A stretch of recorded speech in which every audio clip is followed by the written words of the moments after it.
Okay, so you are not going to believe this. It's about Trump, obviously, but it's like next level crazy. Lawyers flipping on live TV? Come on. Seriously though, this is worse than any reality show drama. Remember Michael Cohen? Well, multiply that by like 10, because apparently this isn't just a one-off thing. Multiple lawyers are deciding that loyalty to Trump ain't worth a prison cell. Here's the thing. We're not talking about some junior associates here. These are trusted attorneys, people who are in the inner circle, privy to everything. They know where the bodies are buried, figuratively speaking, and now they're pointing the prosecutors right to the graves. It's like a legal earthquake, and Trump's standing right on the fault line. And the craziest part? This is happening in court, in open court. Can you imagine the sheer theater of it all?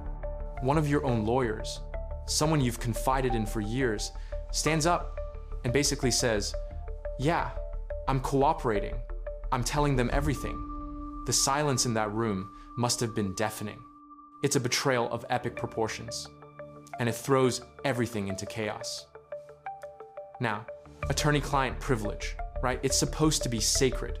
It's the bedrock of the legal system. You're supposed to be able to tell your lawyer anything, no matter how incriminating, and know that it's protected. But there's this little thing called the crime-fraud exception, and that's where things get really interesting. It basically says if you're using your lawyer to commit a crime, that privilege goes out the window.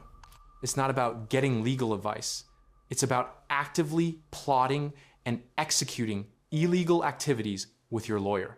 So, for this to happen, a judge had to be convinced that Trump wasn't just seeking legal counsel, he was actively using these lawyers to further criminal schemes. And that's huge. Judges don't just break attorney-client privilege on a whim. They need solid evidence, and they need to be damn sure. The fact that a judge agreed to this tells you everything you need to know about the seriousness of the situation. We're talking about evidence of potential crimes that are so blatant, so egregious, that they override the fundamental principles of legal confidentiality. Think about what these lawyers bring to the table. They know Trump's state of mind. They have access to documents, emails, memos, recordings, all the stuff that's usually locked down tight. They know the legal strategies, the arguments, the weaknesses in Trump's defense.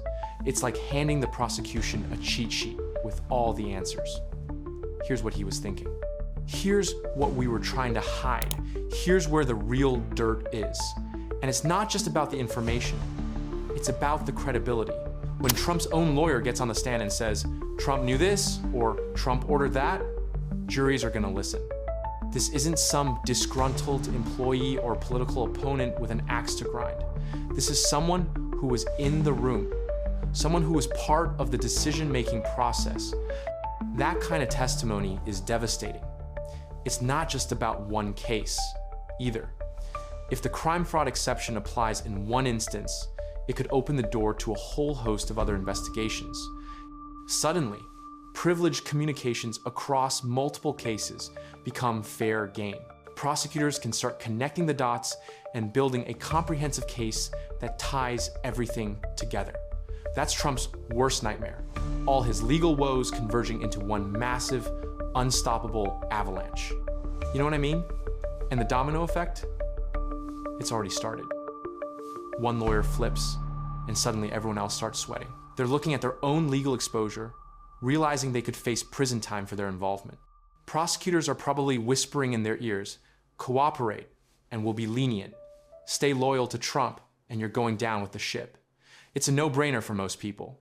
Self-preservation kicks in, and they start scrambling to save their own skins. So, here's the thing. This ain't just about legal strategy anymore, right? It's about loyalty, or rather, the complete and utter lack thereof. These are people who were close to Trump, part of his inner sanctum. They knew all his secrets, all the skeletons in his closet, and now, they're ready to throw him under the bus to save their own asses. And if these lawyers are flipping, you gotta wonder, who's next? What about his other staffers? His advisors? All those people who've been enabling him for years and could be facing their own legal problems now? I mean, it's a domino effect. One person cracks, and suddenly everyone else is scrambling for immunity, thinking, oh crap, maybe I should cooperate before it's too late, and I'm the one taking the fall. Trump, he's always relied on loyalty. Surrounded himself with yes men who do anything for him, take the blame, never rat him out. But that kind of loyalty, it's got a shelf life. When people are staring down serious prison time, suddenly loyalty doesn't look so appealing anymore. Self-preservation kicks in, and they're out. His whole strategy of building this impenetrable wall of loyalists around him, it's crumbling. The dam is breaking, and everyone's rushing for the exits. And here's the kicker. This makes any future cases against him way more dangerous. Prosecutors now have a freaking roadmap. They know where to look, what documents to subpoena, what questions to ask. They're starting with insider knowledge, not from scratch. They're armed with intel from people who were actually inside Trump's operation. It's like giving them a guided tour of the crime scene. It also completely limits Trump's ability to defend himself. He can't claim ignorance when his own lawyer is on the stand saying, he told me all about it. He can't deny conversations when there are memos and emails backing them up. His defense options are shrinking by the minute. And let's not forget the crime fraud exception itself. For a judge to even consider applying that, there has to be solid evidence that Trump was actually using his lawyers to commit crimes. That's a major accusation. It's a judge basically saying, based on what I've seen, it's more likely than not that this guy was using his attorney to further criminal activity. Judges don't say that lightly. So the fact that it happened at all, it's a huge red flag. It even undermines his whole witch hunt narrative. Trump's always claimed he's being unfairly targeted, that these are just political prosecutions. But when his own lawyers are turning on him, when insider witnesses are spilling the beans, it's harder to sell that story. These aren't political enemies. These are people he chose, people he trusted, and they're saying he committed crimes. His base might dismiss testimony from his political opponents, but when it's coming from his own inner circle, that's a different ballgame. Some of his diehard supporters will stick with him no matter what, but others might start to have doubts. They might start thinking, wait a minute, if his own lawyers are saying he did this stuff, maybe there's something to it. That erosion of support, even if it's slow, can really damage Trump's power and influence.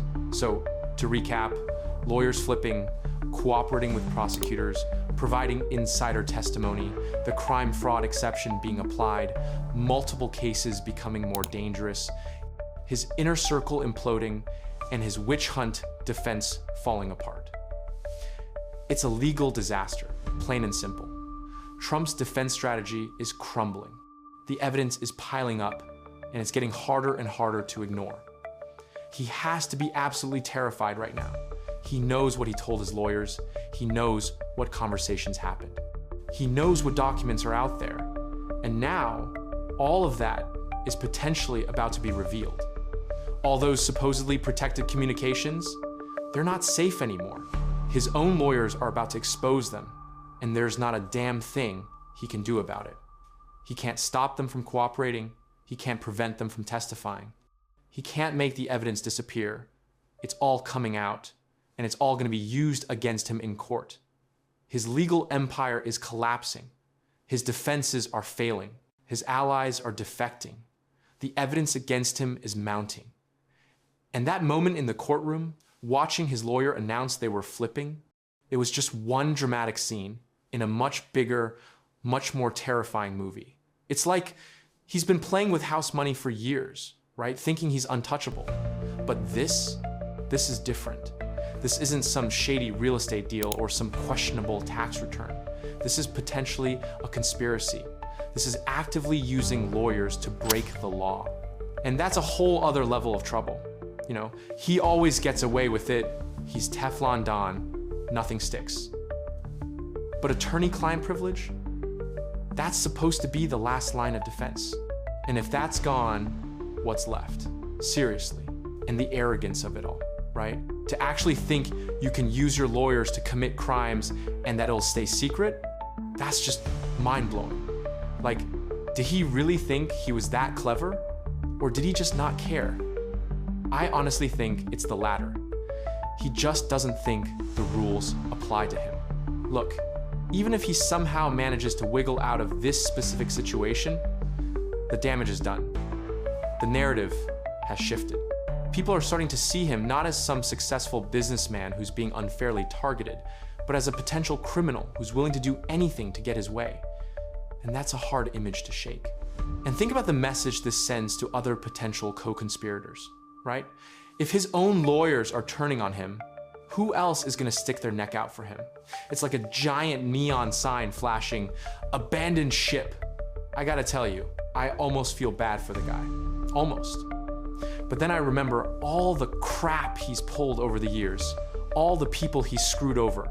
And I'm like, nah, he deserves everything that's coming to him. Here's the thing. This isn't just about Trump. This is about the rule of law. It's about whether or not we're gonna hold powerful people accountable for their actions. And if we let him get away with this, what message does that send? It says that if you're rich and powerful enough, you can do whatever you want, consequences be damned. And that's not the kind of country I want to live in, you know?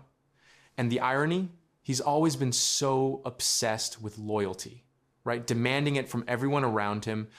But loyalty is a two-way street. And he's never shown any loyalty to anyone but himself. So why should anyone be loyal to him? Come on. He's been playing this game for so long, thinking he could just bully his way out of everything.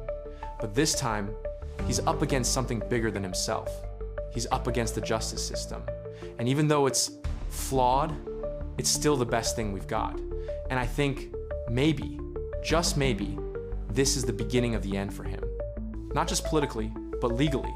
He's finally run out of road. He's pushed his luck too far. And now, he's going to have to face the music. And honestly, it's about damn time.